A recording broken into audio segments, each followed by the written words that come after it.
All right, you maggots, listen up. Now, right here, what you can see is this is a Mercury switch. You can see the Mercury going back and forth. This is an 802. It goes in like um, a Honeywell thermostat, a standard thermostat. This is an 803. There's three leads. All right, this one's used for both uh, heating and cooling. All right, there's three leads here. There's one electrode is got a glass bead over it, so it insulates it from the mercury. So you can have a single pole, double throw switch. Uh, at the end of these, they use Dumet leads. And I'll explain Dumet in a second if I remember. But there's platinum tips on these inside. On the end of the lead, there's a piece of platinum. And mercury switches do not bounce. If you hook these directly up to a resistor, to an IC, like an input, a counter, it will not bounce. That's one of those interesting things that as time went on, they found out that uh, switches bounce when you put them into digital, but a mercury switch with platinum tips, they don't bounce. And I wanted to mention the Dumet leads. You can't fuse glass to steel or to metal. It has to have an oxide on it. And these leads come with a red oxide. I think it was called Dumet. Now, you say, well, what's about the mercury switches? Well, the company I worked for uh, made mercury switches for Honeywell. And it was a dirty old factory. It was an Edison building. It was contaminated by mercury. They fudged the tests. I can talk about this now because the person that owned it is dead. But they did all these trick things to get it to pass the EPA. No, OSHA. Uh, we would rent this box and we put it in a place and it would pin. And then we'd open all the windows in the building and run the fans for several days. And then it would come into the safe zone. The inspector would come, he'd walk around with his meter, and he'd give us a clean bill of health. We'd close all the windows and the building would become contaminated again with mercury gas. I guess you call it a gas. Mercury evaporates at room temperature. It's very nasty stuff. It gives you the shakes. Uh, could be part of the reason I'm crazy. I was crazy before. But anyway, I just wanted to show you this. Now, what happened? I got hired originally. I was overqualified, but the boss hired me. And what he had in mind was he wanted to phase out the night shift guy because he was going mentally ill. He was becoming senile. So he phased him out. And he put me in charge, and I would come in at 5 o'clock. No, I think 4 o'clock. Anyway, we would leave at 12 at night. I'd come in 4 o'clock, and I would touch base with the day shift, and the day shift would tell me how crappy the night shift's work was, and then I'd sit with the boss, and we go over everything, and he says, "I want you to learn the job step by step, all that there is to do," and they hired me to lubricate the machines and to set the flames and to do setup of the machines. But more and more, they kept giving me more and more responsibility. Finally, the boss says, I would really like you to really understand what's going on the night shift and why they're producing so many defects. All right, so now I have this job and I'm having trouble with the lead girl. The lead girl, she doesn't do anything but sit there and do crossword puzzles. And she makes the coffee. She cleans the coffee pot. She brings the girl a glass of water if she can't get up from her machine that's running. She goes around and bullshits with the girls. That's what she does all night. So the boss is talking to me, and I'm like, well, I have to go around. I'm testing all the seals on the tubes on these here. During the different steps, you look in here, and you can see the way the glass is melted. Is it overheated? Is it underheated? Is it a cold seal? And I was doing all that, and the boss says, "That's not your job. That's Pat's job, the woman's job. She's supposed to." I said, "She's not going around." That's where the problem was.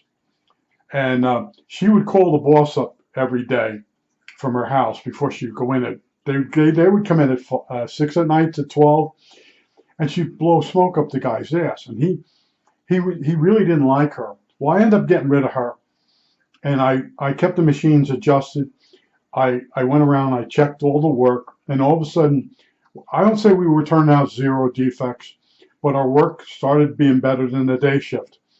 And the day shift boss pulled me aside, and she says to me, "What are you doing?" I said, "What happened now?" She says, "Your work is really good. Do you realize how good your switches are?" And I said, "Well, I've been doing the inspection myself. I make sure the machine stays up to heat." Now, there was a day shift guy, and he trained me, and he was good.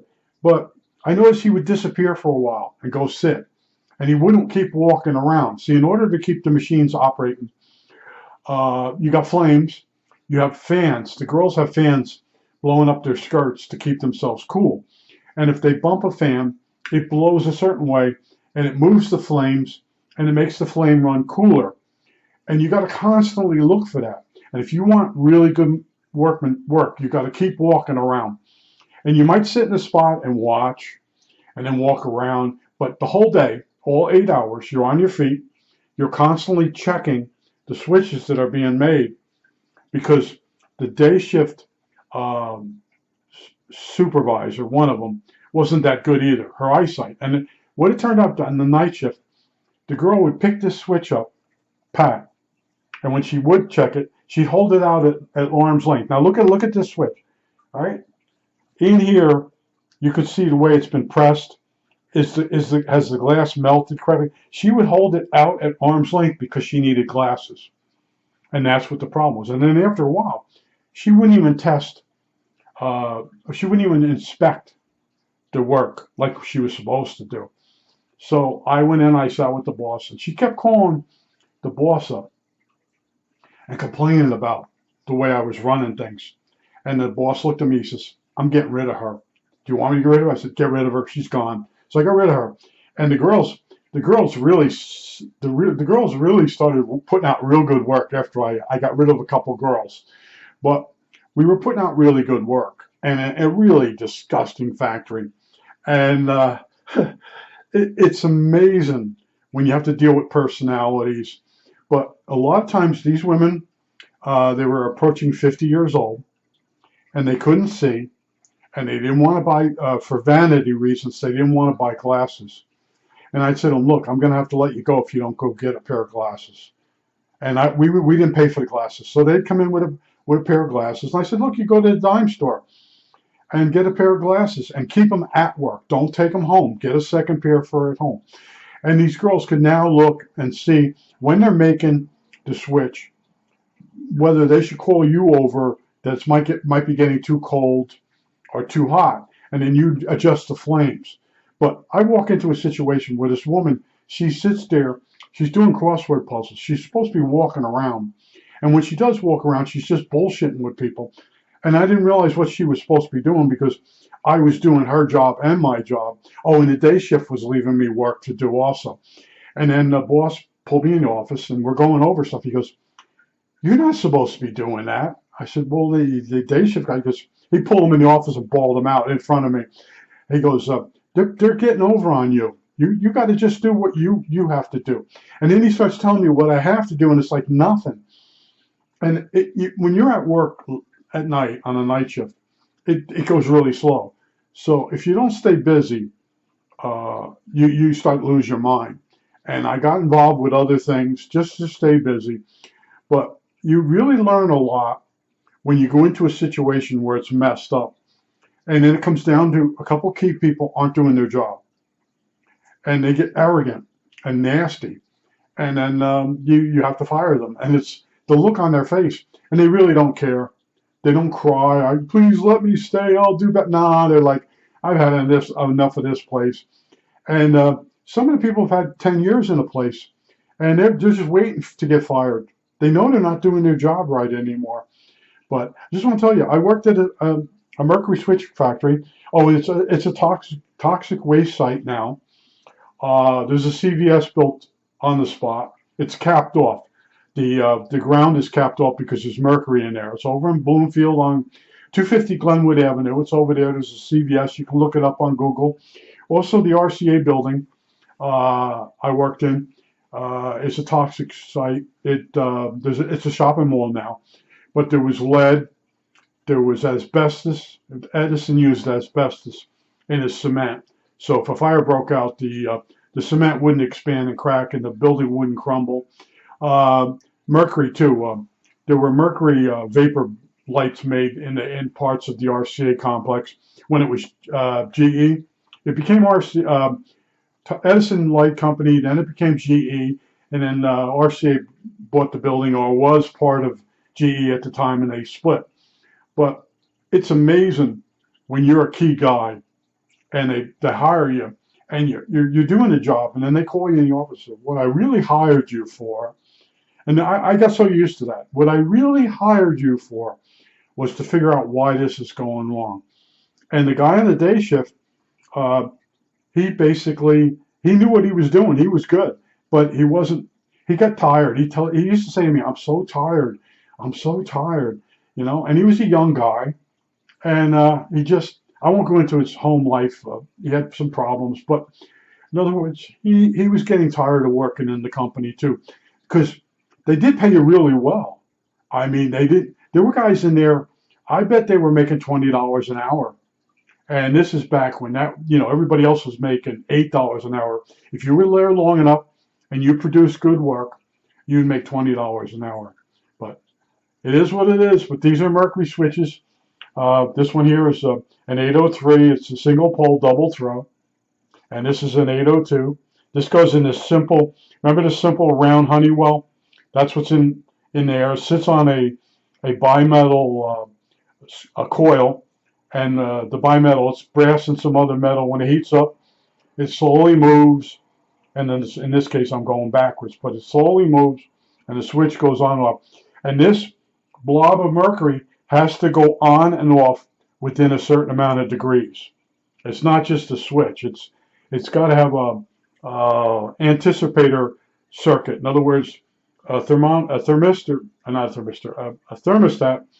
You want it to go on and heat the room up, and then it clicks off, and you want it to stay off a certain period of time, and then you want it to go back on again.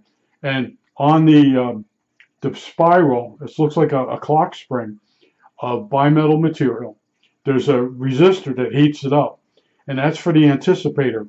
You don't want the furnace clicking on and off too much. You want there to be a period of time where the furnace shuts down and the room starts to cool down, and then the bimetal starts going back the other way, and then the mercury switch turns on, and then the furnace comes on. And there's a thing called an anticipator resistor that has to be set to the current of the transformer in the furnace. And then I got into that because we had people change their furnaces in my neighborhood. Sears changed them. They put new Thatchers in, and the guys that installed them didn't know about the anticipators on the thermostat. So I had to read up on all this stuff. Uh,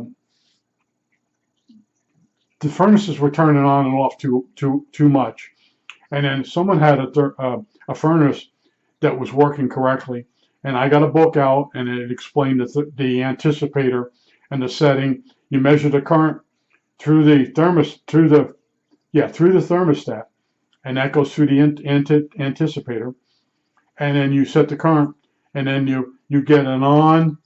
The furnace goes on, it heats the room, shuts off. The room cools down like 1.5 degrees or 2 degrees, and then you want the mercury switch to shift again and put the furnace on again. It's not just on and off type of thing. It's got some smarts built into it. Now they do it with an electronic circuit, and you can have failures that way. The electronic circuit fails. But just want to tell you, I had these jobs where they would hire me for one job, but in their mind, they're like, I'm going to put that guy over there if he's any good. And yeah, I'd end up, night shift with 30 women, and that's an experience in itself. I think that's it. All right, that's it.